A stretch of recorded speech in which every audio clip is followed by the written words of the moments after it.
Hello guys, അപ്പോൾ എല്ലാവർക്കും അടുത്തൊരു വീഡിയോയിലേക്ക് സ്വാഗതം. അപ്പോൾ അങ്ങനെ ഒത്തിരി നാളുകൾക്ക് ശേഷം US വിസ എടുത്തു വച്ചിട്ട് നമ്മൾ USA പോവുകയാണ്. ഫൈനലി ഇത് നമ്മൾ അവിടുത്തെ ബോർഡർ ക്രോസ് ചെയ്യാൻ വേണ്ടി നിൽക്കുന്നതാണ്. അത്യാവശ്യം നല്ല തിരക്കുണ്ടായിരുന്നു. നമ്മൾ പോണത് സാറ്റർഡേ ഈവനിങ് ആയിരുന്നു, പിന്നെ ഒരു ലോങ് വീക്കെൻഡും ആയിരുന്നു. ബോർഡറിൻ്റെ അവിടെ ക്രോസ് ചെയ്യണതിൻ്റെ അങ്ങോട്ടേക്ക് പിന്നെ ഫോൺ കയറ്റുമോ, നമുക്ക് ഫിലിം ചെയ്യാനോ അതിനൊന്നും പറ്റില്ല. അതൊക്കെ കഴിഞ്ഞിട്ട് നമ്മൾ USA സൈഡിലുള്ള നയഗ്ര ഫോൾസ് കാണാമെന്ന് വിചാരിച്ചു. അപ്പോൾ നമ്മുടെ നയഗ്രയുടെ തൊട്ടടുത്ത് തന്നെയുള്ള പാർക്കിംഗ് ഫുള്ള് ഫില്ലായിരുന്നു. അപ്പോൾ അതുകൊണ്ട് ഇച്ചിരി നീങ്ങി നമ്മൾ അവിടെ വണ്ടിയൊക്കെ പാർക്ക് ചെയ്തിട്ട് നമ്മൾ അവിടെ നിന്ന് ഒരു 5 മിനിറ്റ് നടക്കാനുള്ള ദൂരം ഉണ്ടായിരുന്നുള്ളൂ. അവിടെ നിന്ന് നടന്ന് നമ്മൾ നയഗ്ര ഫോൾസിൻ്റെ അങ്ങോട്ടേക്ക് പോവുകയാണ്, USA സൈഡിലുള്ളത്. നല്ല ഭംഗിയായിരുന്നു കേട്ടോ കാണാൻ. നമ്മുടെ കാനഡ പോലെയല്ല, കാനഡയിൽ എപ്പോഴും ഭയങ്കര ക്രൗഡഡ് ആയിരിക്കും. പക്ഷേ US അങ്ങനെയായിരുന്നില്ല. നമുക്ക് എന്താ പറയുക, ഇത്തിരിയോടെ കാമായിരുന്നു, അത്രയും ആൾക്കാരുണ്ടായിരുന്നില്ല. അപ്പം നമുക്ക് എന്താ പറയുക, നല്ല വൃത്തിക്ക് കാണാനും ആസ്വദിക്കാനും ഒക്കെ ഉള്ള സ്പേസും എല്ലാം ഉണ്ടായിരുന്നു. പിന്നെ ചച്ചു നയാഗ്ര ഫോൾസ് ചെറുതായിരുന്നപ്പോൾ കണ്ടതാണ്, അല്ലാതെ അവൾക്കൊരു അറിവ് വന്നേ പിന്നെ അവളിതൊന്നും കണ്ടിട്ടില്ല. അപ്പോൾ അവളും കണ്ട് ഇതൊക്കെ എൻജോയ് ചെയ്യണ്ടായിരുന്നു. നല്ല ഭംഗിയുണ്ടായിരുന്നു കേട്ടോ കാണാൻ. നമ്മളത് കഴിഞ്ഞിട്ട് വിചാരിച്ചു, നമ്മൾ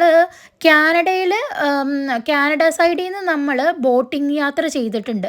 അപ്പോൾ എന്തായാലും USA സൈഡിൽ നമ്മൾ നയഗ്ര ഫോൾസിൽ വന്നതാണ്, എന്നാൽ നമുക്ക് ഇത്തവണ US സൈഡിൽ നിന്ന് ബോട്ടിംഗ് യാത്ര ചെയ്യാമെന്ന് വിചാരിച്ചു. പക്ഷെ നമുക്ക് അവിടെ ചെല്ലുമ്പോൾ കഴിഞ്ഞിട്ടുണ്ടാവുക എന്താണെന്നുള്ളതൊരു പിടി ഉണ്ടായിരുന്നില്ല. എന്നാലും നമ്മൾ വിചാരിച്ചു ഒന്ന് ട്രൈ ചെയ്ത് നോക്കാം, എങ്ങാനും കയറാൻ പറ്റിയാലോ എന്ന് വിചാരിച്ചിട്ട് നമ്മൾ പോവുകയാണ്. നമുക്ക് കയറാൻ പറ്റി, നമ്മൾ ആ ക്യൂവിലൊക്കെ നിന്ന് അങ്ങോട്ടേക്ക് പോവുകയാണ്. അതേപോലെ ക്യൂവിൽ നിന്നപ്പോഴും ഒത്തിരി ടൈമൊന്നും എടുത്തില്ല കേട്ടോ. ക്യൂവിൽ കയറാനായാലും വേഗം കയറാൻ പറ്റി. അത് കഴിഞ്ഞിട്ട് നമുക്ക് 3 പേർക്ക് മേത്തേക്ക് വെള്ളം തെറിക്കാതിരിക്കാൻ ഈ റെയിൻ കോട്ട് കിട്ടി. അതൊക്കെ നമ്മൾ ഇട്ട് കഴിഞ്ഞിട്ട് നമ്മൾ അങ്ങോട്ട് നടക്കുകയാണ്. ബ്ലൂ കളറാണ് US-ൻ്റെ, കാനഡയിലത്തെ റെഡ് കളറും. അപ്പോൾ അതൊക്കെ ഇട്ട് ചച്ചു ഭയങ്കര എക്സൈറ്റഡ് ആയിരുന്നു. ആ റെയിൻ കോട്ട് പോലത്തെ സാധനമൊക്കെ ഇട്ട് കഴിഞ്ഞു. പക്ഷെ അവളുടെ തൊപ്പിയുടെ അവിടെ ഒരെണ്ണം ഇട്ട് കൊടുത്തപ്പോൾ ചെറുതായിട്ടൊന്ന് കീറിപ്പോയി. അത് കഴിഞ്ഞിട്ട് നമ്മൾ ബോട്ടിൻ്റെ ഏറ്റവും മുകളിലാണ് നിന്നത്. കാരണം മുകളിൽ നിന്നാൽ നമുക്ക് ഭയങ്കര ക്ലിയർ ആയിട്ടും പിന്നെ നമ്മുടെ മേത്തേക്ക് വെള്ളമൊക്കെ തെറിക്കും, അതൊക്കെ കാണാമല്ലോ. അതിന് വേണ്ടിയിട്ട് അപ്പോൾ അവൾക്കും എൻജോയ് ചെയ്യാൻ പറ്റും.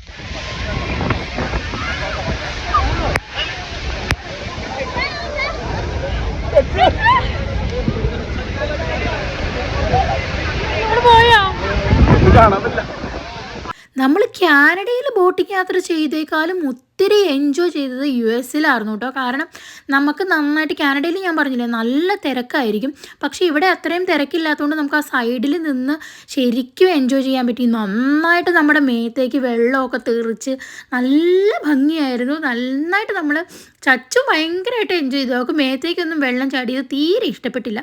അതൊക്കെ കഴിഞ്ഞ് നമ്മൾ ഫുഡൊക്കെ വാങ്ങിച്ചിട്ട് നമ്മൾ ബഫലോയിലാണ് നമ്മുടെ ഹോട്ടൽ ബുക്ക് ചെയ്തത്. നമ്മൾ അങ്ങോട്ടേക്ക് ചെക്ക് ഇൻ 3 മണിക്കായിരുന്നു, പക്ഷെ നമ്മൾ ചെക്ക് ഇൻ ചെയ്യാൻ എത്തിയപ്പോഴത്തേക്കും സമയം ഏകദേശം 10 മണിയായി നമ്മുടെ ഹോട്ടലിൽ എത്തിയപ്പോൾ. ഇതാണ് നമ്മുടെ ഹോട്ടൽ, ഹാംപ്റ്റൺ ഇൻ എന്ന് പറഞ്ഞിട്ട്.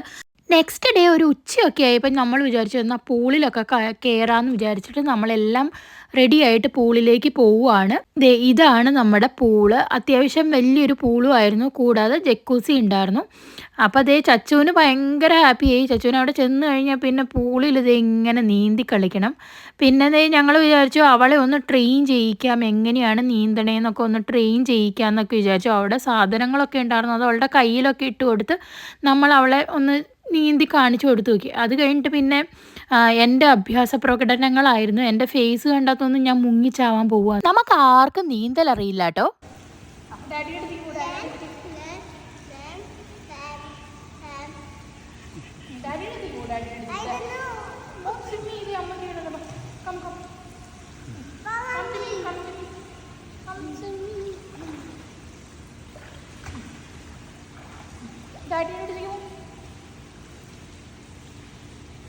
ചിരിക്കി ചിരിക്കി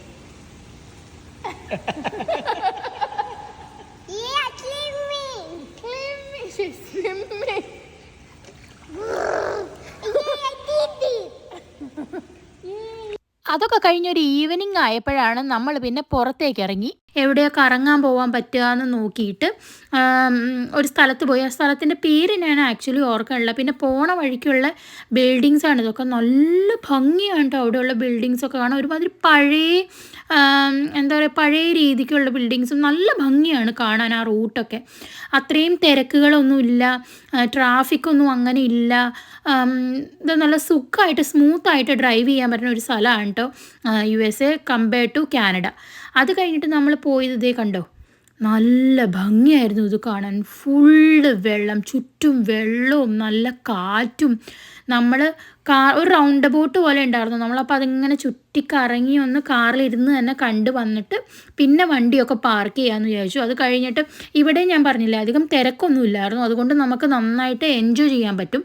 അത് കഴിഞ്ഞിട്ട് ഞങ്ങൾ വിചാരിച്ചു എന്നാൽ ഇനി വണ്ടിയൊക്കെ പാർക്ക് ചെയ്ത് ഫോട്ടോ ഒക്കെ എടുക്കാമെന്ന് വിചാരിച്ച് നമ്മൾ വണ്ടി എവിടെയെങ്കിലും സേഫായിട്ട് പാർക്ക് ചെയ്യാൻ പോവുകയാണ്. അത് കഴിഞ്ഞിട്ട് പിന്നെ നമ്മൾ വണ്ടിയിൽ നിന്ന് ഇറങ്ങി കുറച്ച് നടന്നു. ആ മോളിൽ കാണുന്ന ഒരു സ്ഥലമുണ്ട്, അവിടെ കയറി കഴിഞ്ഞാൽ ഫുള്ള് നല്ല വ്യൂ കാണാമായിരുന്നു. ഒത്തിരി സ്റ്റെപ്പ് ഉണ്ടായിരുന്നു. കുറച്ച് സ്റ്റെപ്പൊക്കെ കയറിയപ്പോഴത്തേക്കും എനിക്ക് കാലൊക്കെ വേദന എടുത്തു തുടങ്ങി. ഞാൻ പയ്യെ നിന്നിട്ടൊക്കെയാണ് പിന്നെ നടന്നത്. ഈ മോളിൽ നിന്ന് നോക്കാൻ നല്ല ഭംഗിയായിരുന്നു കേട്ടോ, കാണാൻ നല്ല ഭംഗിയായിരുന്നു. അതുപോലെ ഭയങ്കര കാറ്റായിരുന്നു, നല്ല തണുപ്പും. ഈ കാറ്റുള്ള കാരണമാണ് തണുപ്പ്, അല്ലാതെ ചൂടാണ്. നല്ല ഭംഗിയായിരുന്നു കണ്ടോ.